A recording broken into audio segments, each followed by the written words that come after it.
All right, so let me introduce Hagen Wagner today, who is our special guest to deliver the Astronomers for Planet Earth Day talk. Hagen did his bachelor thesis on the overview effect that he's going to be presenting to us shortly today. He is, before starting his master thesis, on which he is working now, or his master studies, he did an intern at the ESO Supernova Planetarium in Garching, which is also where we met. And currently he is studying in his master thesis applied cultural studies in Potsdam near Berlin, Germany, and also works at the foundation of the Berlin Planetariums, where he, I guess, continues to give amazing shows and talks about the overview effect and other things. Very much looking forward to your talk, Hagen. We will have the opportunity afterwards to ask questions, and I will stop the recording just after the end of your talk. Thank you. Thank you for this kind introduction, Leo. Let me just check out if the screen sharing will work. Just a minute. Okay. All good. All good? Perfect. Nice. All right. I'm very thrilled to be able to talk to you about a phenomenon that probably none of us has experienced so far. Or do we have any astronauts here in the audience today? Please raise your hand, make some noise. Okay. Perfect. Then it will be a new thing for all of us. And I initially wrote my bachelor thesis about the overview effect concerning the communication of the overview effect. So this is something exclusively experienced by astronauts. And today we want to dive into the realm of astronautic communication, so to speak. So we want to have a look at some statements of astronauts and also discuss like how this came to be and why it is also relevant for us as the Astronomers for Planet Earth community to talk about, and how it can also be can also have good potential for science communication as a whole. So what will I do in the next 30 to 40 minutes? Firstly, I'm going to take in a little bit of history, so a historic perspective, how we came from astronomy to space flight, so to speak. And when we think about space exploration, probably the space race is the first thing that comes into mind in the 1960s, namely the Apollo missions. And I want to talk about one very specific mission, namely Apollo 8, which really had huge significance when talking about the overview effect. And then thirdly, I want to summarize everything and try to ask the question why it is still relevant today, or even more relevant today as it was before. Okay. And afterwards, of course, I'm inviting everyone to share their perspective. And I think the overview effect, as exclusive as it is, I think in some way we can relate to that, but we will discuss this afterwards after the talk. Okay, let me begin with the first part. If the slide would move, yes. Okay, yeah, I named this part looking outwards versus looking inwards. And this is namely the approach that I have to astronomy. So as Leo pointed out, I'm not officially an astronomer. I am a culture or a student of culture science. But what I was always fascinated is really the perspective that astronomy gave us on ourselves. And of course, people have been looking at the stars for thousands of years. But it was only very recently, when you think about the whole history of astronomy, that we really have these devices called telescopes that we can really observe the night sky in more detailed fashion. Here, one of my famous, or like my most beloved paintings that I really admire about the total solar eclipse in this was part of an exhibition in the 19th century. And this really illustrates like the curiosity that comes with it when you observe the night sky and, or like in this case, a solar eclipse, and really see a celestial body really close up as you can with the telescope. And it was also through that invention of the telescope that we discovered our place in the universe and how the Earth is related to the other celestial bodies, namely the worldviews that began to shift during the invention of the telescope, or mainly through the invention of the telescope. Of course, for centuries, it was widely established that the Earth is at the center of the whole universe and all other celestial bodies evolve around it. We can see this here. I don't know if you can see my mouse, but for example, here we have the path of Venus over here, which has these strange curves all the time. And as you can see, it is quite a complicated model. Only when you take into account the planets and the sun. The sun is, by the way, over here, if you can see my mouse. So this geocentric worldview, as we know today, is pretty much outdated. And this was also mainly because of calculations being done by and with the telescope. And of course, some of the most famous historic astronomers, namely Johannes Kepler and Nicolaus Copernicus, then established the heliocentric model, which put the sun at the center and the Earth as one planet, one of the planets evolving around the sun at the center. And when we think about astronomy today, I think it is safe to say that there is no center whatsoever. Like we live in an acentric universe pretty much. And in this way, like really astronomy made us think about ourselves in a new way, like away from the center of everything, really, almost like an insignificant like place in the universe. But there are also important implications about the overview effect, which this later has as well. But what we can surely say is, of course, that one celestial body always accompanied us and probably will for the next millions of years. That's, of course, the moon, which was an endless fascination for early astronomers, probably for all people living on this planet, including myself, even though he always faces the same side to the Earth. The moon always was changing. He was always changing in shape. Every time we saw something differently in that.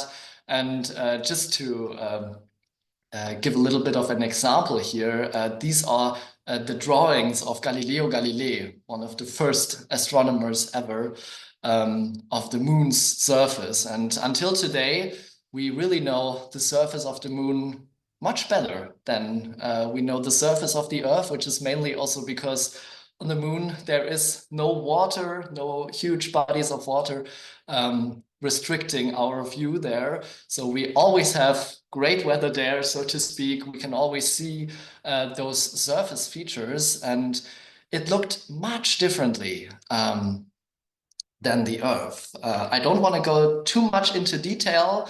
As far as we know, according to current theories, the moon and the Earth are really closely related. And without the moon or without the Earth, the other celestial body wouldn't exist. So geologically and astronomically, the moon and the Earth really share a common history.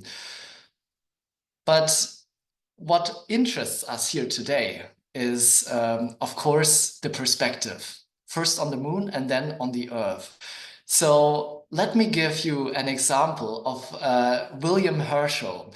Probably some of you have already heard his name. He was one of like the astronomers in the 18th century. So after the Enlightenment era, so to speak. He really built his own telescopes, and he observed many deep sky objects, as we would say today, and discovered them actually. He discovered another planet in the solar system, so he really did some amazing work in astronomy. But this didn't restrict him to also dream about the future and future habitations. And in one of his letters to his friend Henry Maskelyne, he writes the following: "The earth acts as part of the carriage, a heavenly wagon to carry about the more delicate moon, to whom it is destined to give a glorious light in absence of the sun. Were I to choose between the earth and the moon, I should not hesitate to fix upon the moon my habitation." What a curious quote, right? I think we're going to keep this in mind because, well, it only took about 200 more years until we finally made the trip in what was called the Apollo missions in the 1960s and 70s later on. So it really took some time until we made it. And even though Apollo 11, like the moon landing mission, was probably the most famous one of those missions, today I want to shed light on another mission, which, to my view, had much more significance in the pictures it created. And this is Apollo 8. Apollo 8 was roughly half a year earlier than Apollo 11, than the actual moon landing. And we have to keep in mind that by the time the Apollo missions were designed, they had a really tight schedule. Like all Apollo missions before Apollo 11 were basically to test out all the spaceships that they built, all the rocket and all the technology that just had to be invented to put a man on the moon by the end of the decade, as the then President John F. Kennedy was claiming or was pursuing. And so Apollo 8 was originally planned as a test flight of the Apollo lunar model in an Earth orbit. So the astronauts were trained for that. They would not leave, so to speak, the gravitational pull of the Earth. They would still be close to Earth.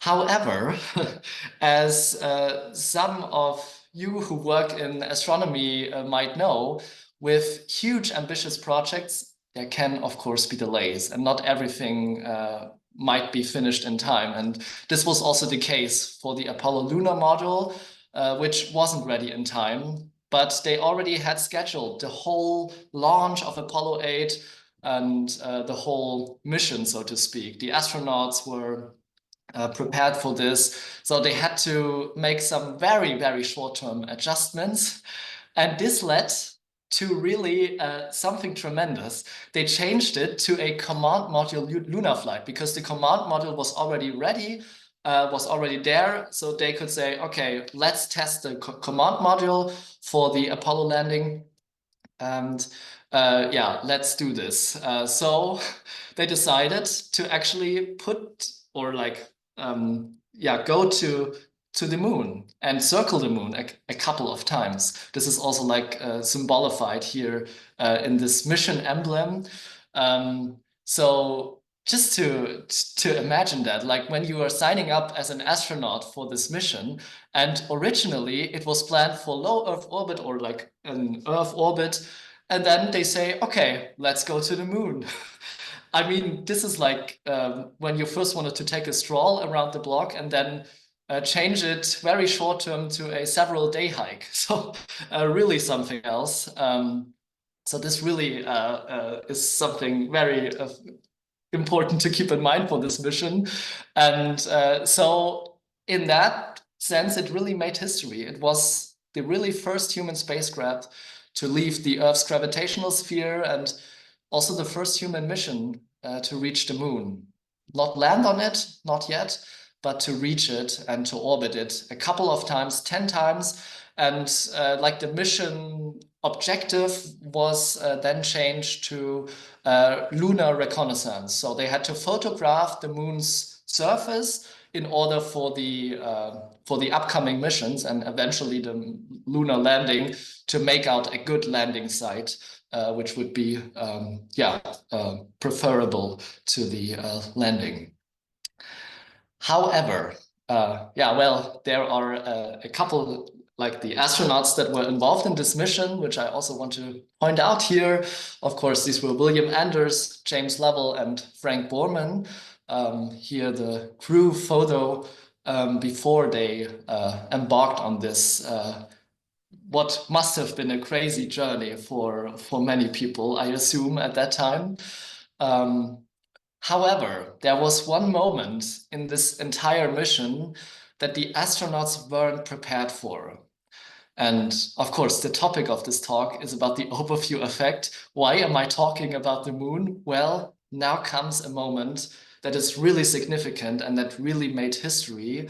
And it's a video I want to show you. It's an animation of what this lunar flight of Apollo 8 might have looked like. And there are also some pictures involved in this, which are really the original pictures taken by the Apollo 8 astronauts, which, keep in mind, were actually told to photograph the moon's surface. And there will be also audio, the original audio by James Lovell and Frank Borman. And the audio will be a bit quiet, so everybody, please keep a close listen. Maybe you can understand a bit. Let's hear what they have to say during this mission when they orbited the moon on 24th December 1968. Oh my God, look at that picture over there. There's the Earth coming up. Wow, that's pretty. Hey, don't take that. It's not scheduled. You got a color film, Jim? Hand me a roll of color quick. Oh, man, that's great. Where is it? Quick.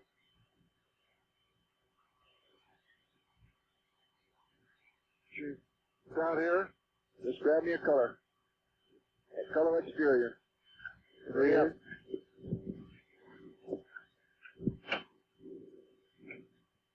That one? Yeah, I'm looking for one. C368. Anything, quick.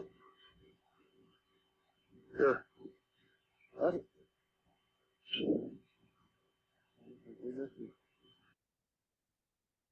And there it was, the picture that literally made history. Did anybody understand anything the astronauts were saying? Please. Did anybody understand anything? I think it's really hard to understand because, like, given the 1960s technology, like audio quality, which was almost as bad as the audio quality on Zoom sometimes. Jokes aside, the one particular line that really was striking to me was, don't take that, it's not scheduled.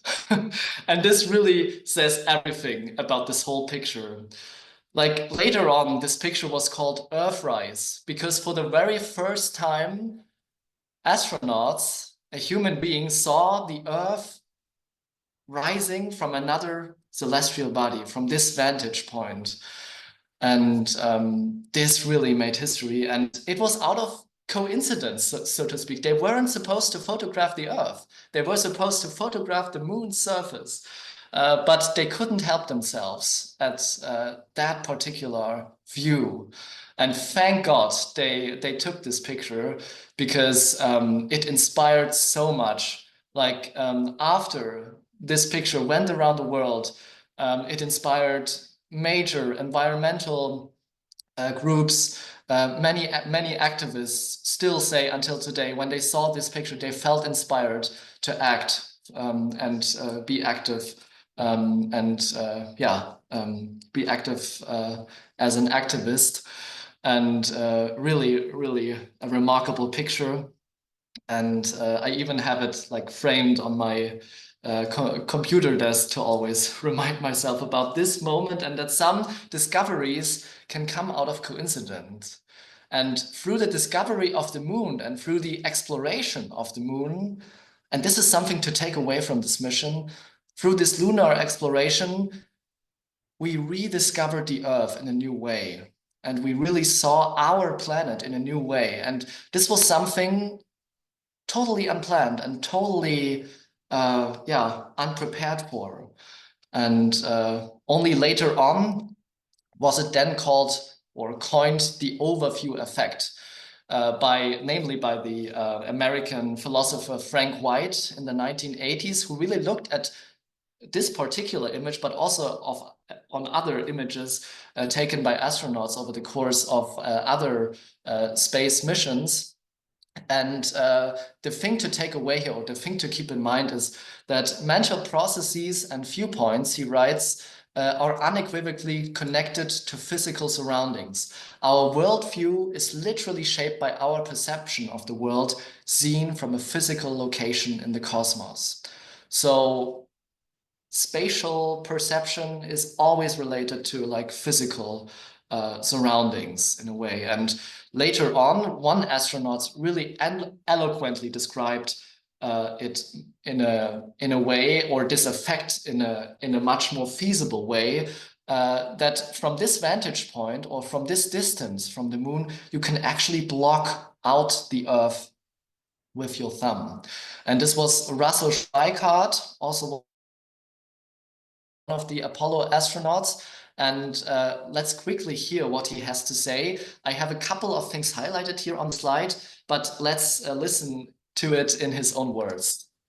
And the size of it, the significance of it, it becomes both things. It becomes so small and so fragile and such a precious little spot in that universe that you can block out with your thumb. And you realize that on that small spot, that little blue and white thing, is everything that means anything to you. All of history and music and poetry and art and war and death and birth and love, tears, joy, games, all of it on that little spot out there that you can cover with your thumb. And you realize that that perspective has, that you've changed, that there's something new there. That relationship is no longer what it was. That relationship is no longer what it was. This really sums it up. So now we are getting much closer to a general definition of the overview effect. Like really, when astronauts see the Earth from space, this changes their whole perception of Earth and also of themselves. So when we think about the overview effect today, let me try to describe it in most general terms. Most generally, the overview effect is today defined as a cognitive shift encountered by astronauts when they see the Earth from space. Of course, this requires a bit of a distance. Like there are a couple of different definitions of when you can actually experience this overview effect. But of course, minimum is really the low Earth orbit, like 200 to 500 kilometers above the Earth's surface. This is where you can get a sense of this whole cognitive shift and of this whole impression of the Earth when you see it as a whole from space. Of course, with increasing distance, also the intensity can grow, but only to a certain extent, only about the distance to the moon, because for the overview effect, it's really important to still see some surface features. When you are too far away, when you only see the Earth like as a dot, as a pale blue dot, as it was later called as well by some other missions and also by the famous astronomer Carl Sagan, when the Voyager probes were out in the orbit of Saturn and photographing the Earth, which was barely 1 pixel of the image. This is then called the ultraview effect. This is another phenomenon. Today we are focusing on the overview effect. And well, I said in the beginning that it's very exclusive phenomenon. It is now only experienced, of course, by astronauts, people who actually went into space, which is only roughly 600 people since the beginning of the space age, so to speak.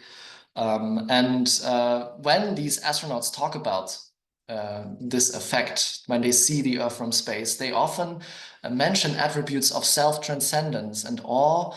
And until today, it can be summarized as a remarkable example of a transformative experience, this whole effect. And what this also entails, and this is probably very important for us to keep in mind, because it's not just the visual perspective that you have.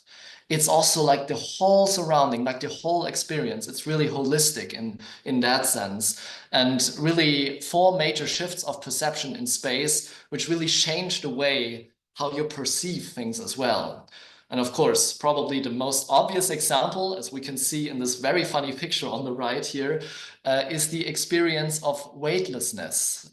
Like, of course, in space, you will experience weightlessness, and like there is no up and there is no down. The things that we know from Earth, so to speak, which help us coordinate our bodies in space, this is not possible when you are in a spaceship and floating, so to speak. There is only something in front of you and something behind you.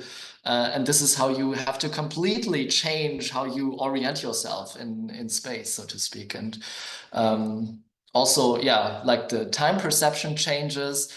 We will shortly see that the ISS, the International Space Station, goes around the Earth every 90 minutes. It is situated in a low Earth orbit, and therefore these astronauts will experience every 90 minutes a sunrise and a sunset. So the things that we know from Earth, like day and night, which really help us structure our day and structure our time perception, it doesn't exist in space as well. Of course, then also closely related, the alienation from the outside environment. You can't just go outside, you can't just open the door. Like this will be deadly to anyone. You can only be out there in a spacesuit, or you have to stay in the capsule. And also closely related to that, the experience of silence.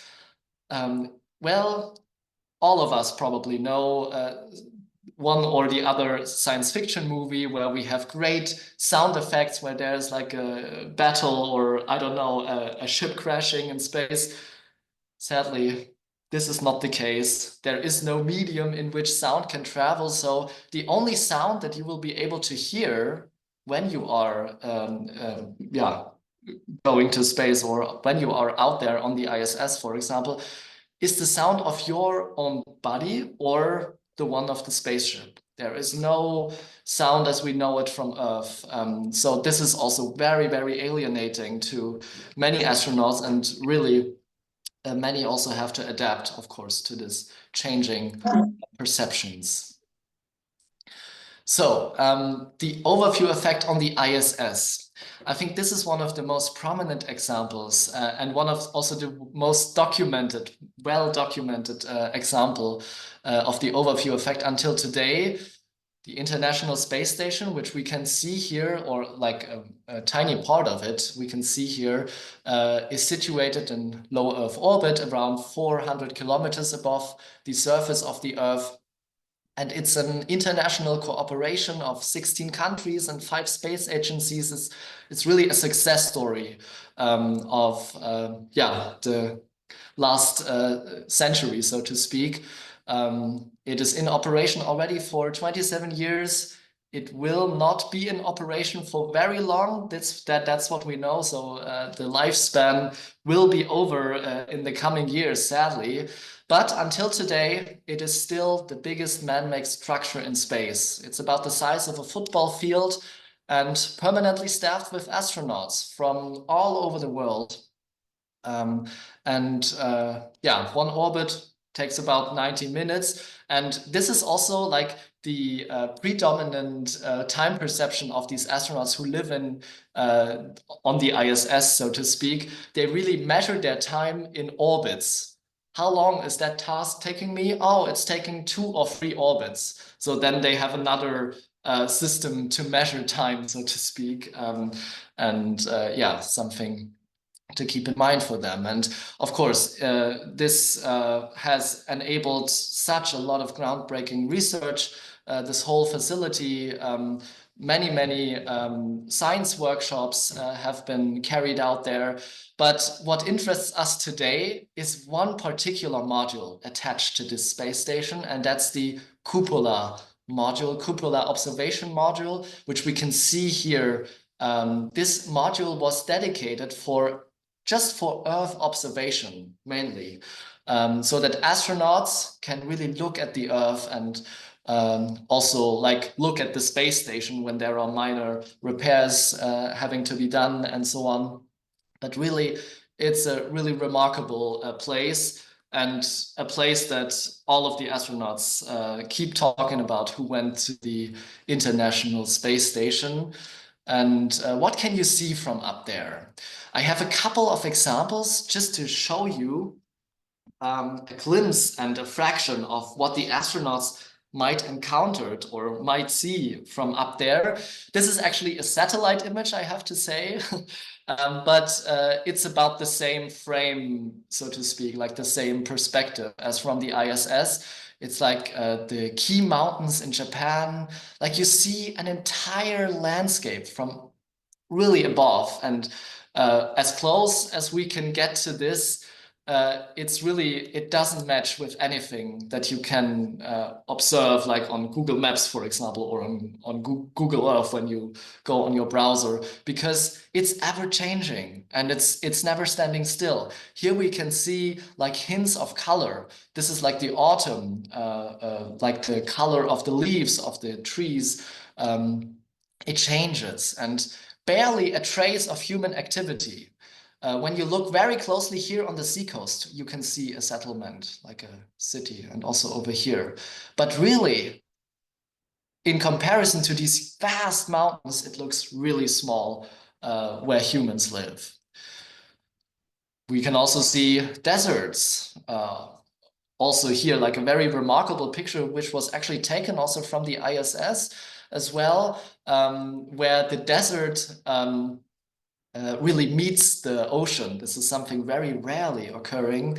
And also here, just a tiny trace of human settlement here, right at the coast in Turkmenistan. But what we can also see, and in the last years increasingly so, is how our planet is changing. Namely weather phenomenon, climate phenomenon. One of the most recent examples of the hurricanes, Hurricane Milton, over the Gulf of Mexico in October 2024 last year, or the Palisades fire near LA earlier this year, which could really be seen from low Earth orbit as well, like this huge plume of smoke from this fire that really devastated a lot of urban areas around Los Angeles. What you don't see is any of the borders that we humans have created to separate ourselves from one another. Basically, the only border that you can see, the only physical boundary, is the atmosphere.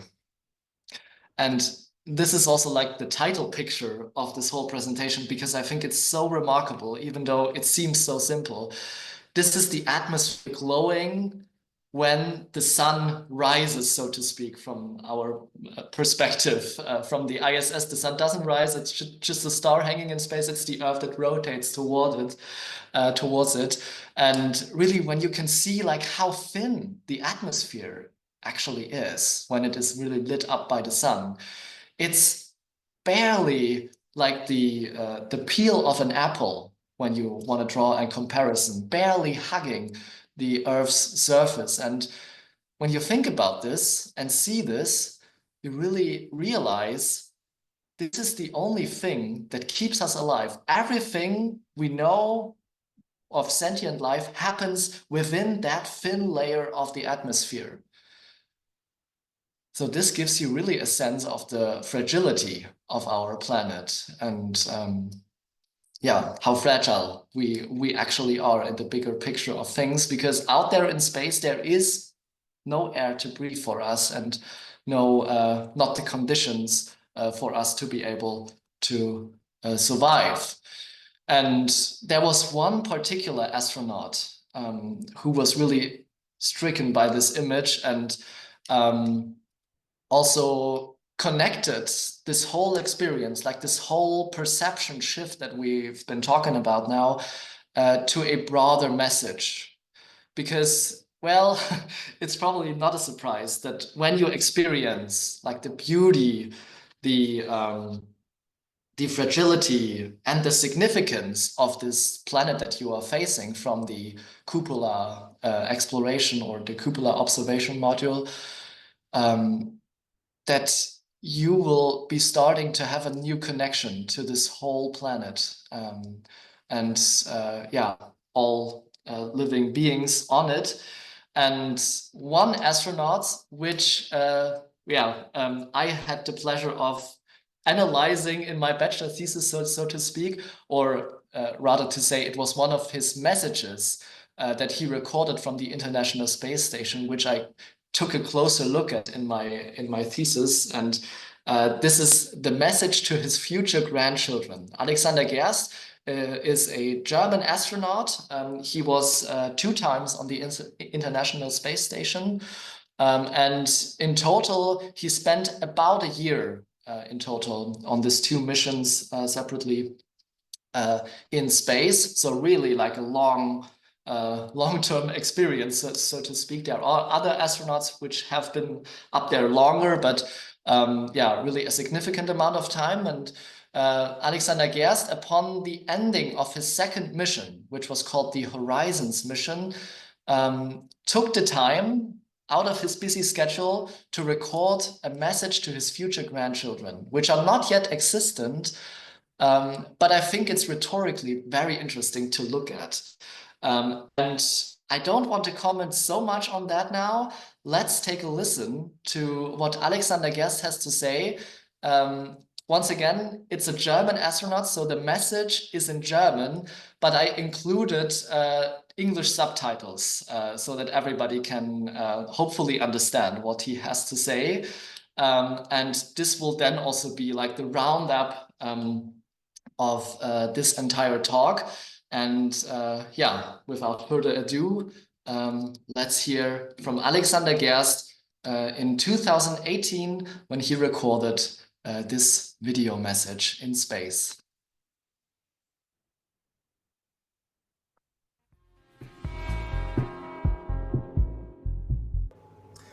Liebe Enkelkinder, ihr seid noch nicht auf der Welt und ich weiß nicht, ob ich euch jemals treffen werde. Deswegen habe ich beschlossen, euch diese Nachricht hier aufzuzeichnen. Ich befinde mich gerade auf der Internationalen Raumstation im Cupola-Aussichtsmodul und schaue auf euren wunderschönen Planeten runter. Und obwohl ich bis jetzt schon fast ein Jahr im All verbracht habe und an jedem einzelnen Tag darunter geschaut habe, kann ich mich einfach nicht daran satt sehen. Ich weiß, es hört sich für euch vermutlich komisch an, aber zu der Zeit, als die ISS gebaut wurde und hier oben im Orbit war, konnte noch nicht jeder Mensch in den Weltraum reisen und die Erde von außen sehen. Vor mir waren es gerade mal um die 500 Menschen und im Moment leben da unten 7 Milliarden Menschen auf diesem Planeten und nur 3 einzelne davon leben im Weltraum. Und wenn ich so auf den Planeten runterschaue, dann denke ich, dass ich mich bei euch wohl leider entschuldigen muss. Im Moment sieht es so aus, als ob wir, meine Generation, euch den Planeten nicht gerade im besten Zustand hinterlassen werden. Im Nachhinein sagen natürlich immer viele Leute, sie hätten davon nichts gewusst, aber in Wirklichkeit ist es uns Menschen schon sehr klar, dass wir im Moment den Planeten mit Kohlendioxid verpesten, dass wir das Klima zum Kippen bringen, dass wir Wälder roden, dass wir die Meere mit Müll verschmutzen, dass wir die limitierten Ressourcen viel zu schnell verbrauchen und dass wir zum Großteil sinnlose Kriege führen. Und jeder von uns muss sich da natürlich an die eigene Nase fassen und sich überlegen, wohin das gerade führt. Ich hoffe sehr für euch, dass wir noch die Kurve kriegen und ein paar Dinge verbessern können. Und ich würde mir wünschen, dass wir nicht bei euch als die Generation in Erinnerung bleiben, die eure Lebensgrundlage egoistisch und rücksichtslos zerstört hat. Ich bin mir sicher, dass ihr die Dinge inzwischen sehr viel besser versteht als meine Generation. Und wer weiß, vielleicht lernen wir ja auch noch was dazu. Dass ein Blick von außen immer hilft. Dass dieses zerbrechliche Raumschiff Erde sehr viel kleiner ist, als die allermeisten Menschen sich das vorstellen können. Wie zerbrechlich seine Biosphäre ist und wie limitiert seine Ressourcen. Dass es sich lohnt, mit seinen Nachbarn gut auszukommen. Dass Träume wertvoller sind als Geld und dass man ihnen eine Chance geben muss. Dass Jungen und Mädchen Dinge genauso gut können. Aber dass doch jeder von euch eine Sache hat, die er besser kann als alle anderen. Dass die einfachen Erklärungen oft die falschen sind und dass die eigene Sichtweise eigentlich immer unvollständig ist. Dass die Zukunft wichtiger ist als die Vergangenheit und dass man niemals ganz erwachsen werden soll. Dass Gelegenheiten immer nur einmal kommen. Und dass man für Dinge, die es wert sind, auch mal ein Risiko eingehen muss.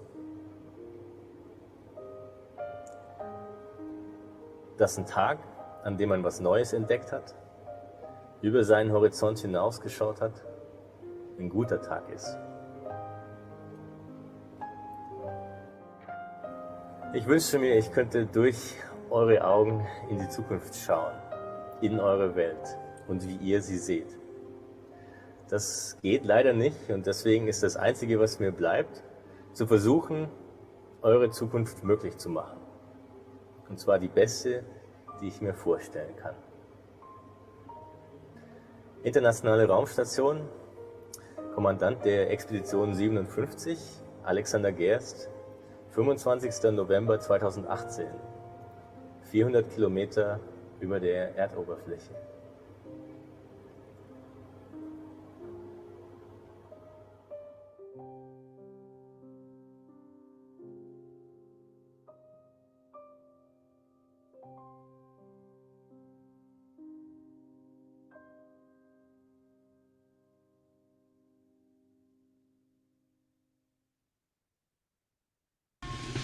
Yeah, that's really something to reckon with. I'm gonna let that sink in for a moment.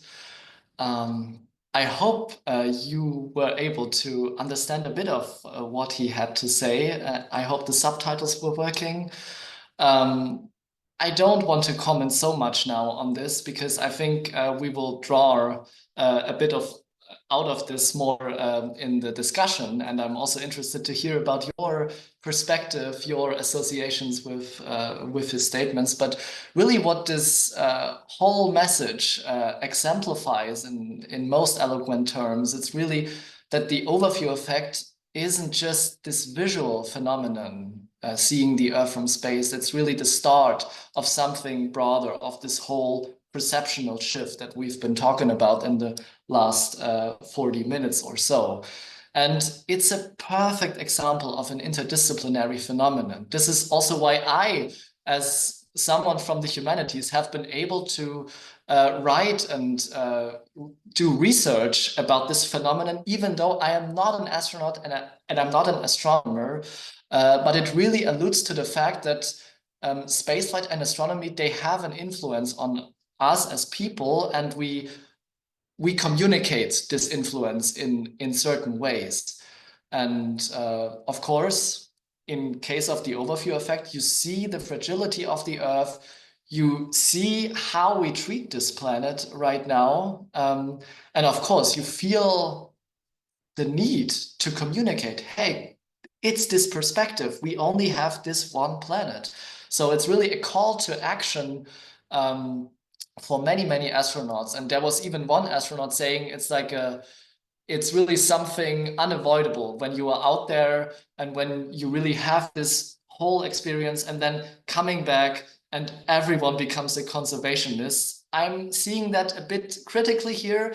Maybe we will also talk about this. But if you take away just one thing from this talk, just one thing, besides all this other things that I have been talking about right now, it's really that in the end, and this is something we can take away for our everyday lives as well, is that really distance sometimes matters.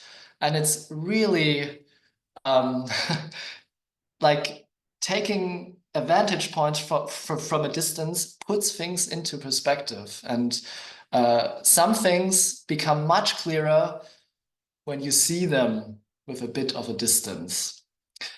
And with that, I think I can sum up what I had to say about the overview effect. And we can step over to the Q&A session and a bit of a discussion. I have a couple of more slides, which are rather optional. So maybe if we have some questions and then if we talk about one thing or another, I can show them as well. But apart from that, I want to thank every one of you for listening to this talk, and I hope we could spark some inspiration today for this Earth Day celebration.